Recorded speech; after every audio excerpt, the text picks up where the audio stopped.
Yes, I probably won't surprise anyone, but the Vladimir Putin you see on television is not the real one.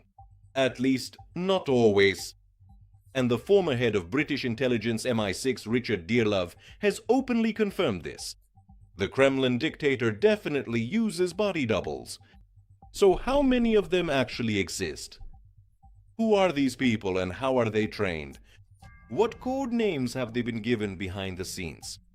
The Bunker 1, the Talker, Crimea, and most importantly, how artificial intelligence in Japan exposed the Kremlin by analyzing the shape of the ears. My name is Evgeny Serov, and this is the Glavred channel. Please subscribe, hit the like button, and make sure to leave your comment below. Well, let's get started. Friends, the topic of Putin's doubles for a long time seemed like just a conspiracy theory or an internet meme. But when top MI6 officers and Ukrainian military intelligence start talking about it, it's clearly no laughing matter. So, why has this topic come up again? British intelligence has recently pointed out that after the initial outbreak of the full-scale war in Ukraine, the security risks for Putin have skyrocketed. Drones regularly strike oil depots, military facilities, and even the Kremlin itself. This has happened, letting the real Putin out in the open, where the situation simply can't be controlled 100%, is a nightmare for the FSO. And this is where the strategic stand-ins come onto the stage. Ukraine's main intelligence directorate and its former head, now the official head of the president's office, Kirill Budanov, have long consistently claimed that Putin has at least 3 distinct main doubles. For this, Russian special services selected people with body types as similar as possible. But teaching someone to be a copy of another person is an enormous task. For months, they are trained to mimic facial expressions, signature walk, gestures, and even manner of speaking. But it's actually far more difficult to fool human anatomy. Budanov specifically pointed out a detail that is impossible to alter through any plastic surgery. It's the specific shape of the auricle, the intricate pattern of the ear. Each person's is entirely unique, much like a person's unique fingerprint. It does not change throughout a person's life. And if you take a close look and compare Putin from the early 2000s to the one who attends some public events today, the picture is quite different. In addition, attentive political analysts have noticed that these different Putins sometimes even have different heights and habits.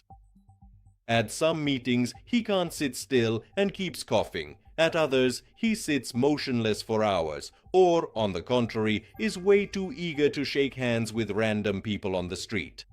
They've even been given nicknames on social media. The one who sits in the bunker is called Bunker Putin, the one who talks a lot is the Talker, and the one who travels to the occupied territories has been nicknamed Crimea.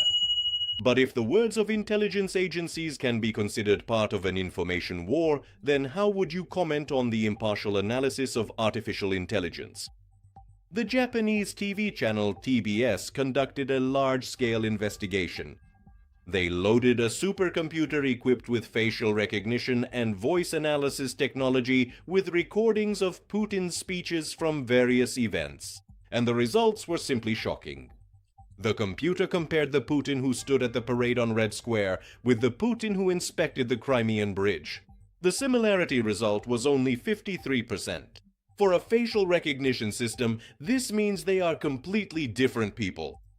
And it gets even more interesting. The dictator's recent visit to occupied Mariupol was found to have only 40% similarity with the original. And some footage from Crimea actually uncovered a shocking 18% similarity.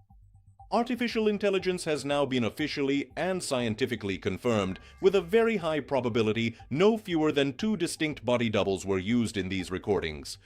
The original individual, apparently, was sitting safely hidden deep underground in one of those bunkers we talked about not so long ago in one of our previous episodes.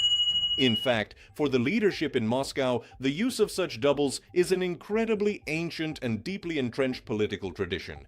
Russian experts remind us, even back in Soviet times, Joseph Stalin actively used the services of a double, the actor Felix Dadaev. Dadaev was made up, taught to walk like the leader, to hold a pipe, and even to deliver speeches in front of the public. Meanwhile, the real Stalin was hiding out at his dacha in a paranoid state. No, actually, everyone would just stand up and that was it. What is he saying? I will never forget it. Take the Moscow Art Theater, for example, how everything was just across the courtyard. And when the performance hadn't even started yet, when it was just announced, the whole audience stood up, of course. And what does he say? He applauded a couple of times, bowed, that was it, and sat down in his seat. And there was this semi-darkness. Everyone in profile, that's all. Everyone, so to speak, could see the rouse, even, so to speak.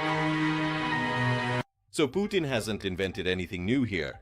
Russian independent outlets, for example, Proact, once conducted an audit of the dictator's public activities. They analyzed more than 500 of his meetings over the course of a year. And do you know what they found? Putin appeared in public only 147 days out of the year. It is reported that more than half of all his meetings were held via video conferencing links.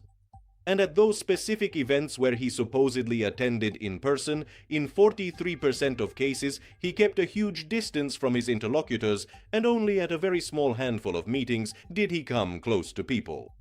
And even then, that only happened after those specific people had completed a very strict, mandatory 2-week quarantine period. So when you suddenly see Putin walking directly into a large crowd in Dagestan or Mariupol, warmly hugging pensioners and shaking hands with everyone without any quarantine, you can be 99% sure it is simply the Kremlin's working mouthpiece. Just another actor on special assignment. Peskov and Putin himself, of course, vehemently deny everything. Putin even once boasted in a detailed interview with TASS that back in the early 2000s, during the height of the war in Chechnya, he was offered the chance to hire a body double for security reasons, but of course, he proudly refused. But you know the main unspoken rule of the Kremlin: if they strongly and vehemently deny something, then it is almost definitely true. An obsession with survival, a panicked fear for his own life, and illnesses forced Putin to create this collective brand around himself. But history shows us, no matter how many actors you hire or how meticulously artificial intelligence calculates your resemblance, the final ending for all dictators remains the same. And it is the real, original individual who will have to answer for the crimes committed, no matter what bunker he hides in. Friends, which of these different Putins seems the most fake to you? The one who runs around shaking everyone's hand, or the one who sits at a 10-meter-long table? Write your version in the comments below. Let me remind you to be sure to like this video, leave your comment, and subscribe to the channel if you haven't already. This was me, Evgeny Serov. This is the Glavred channel. See you next time.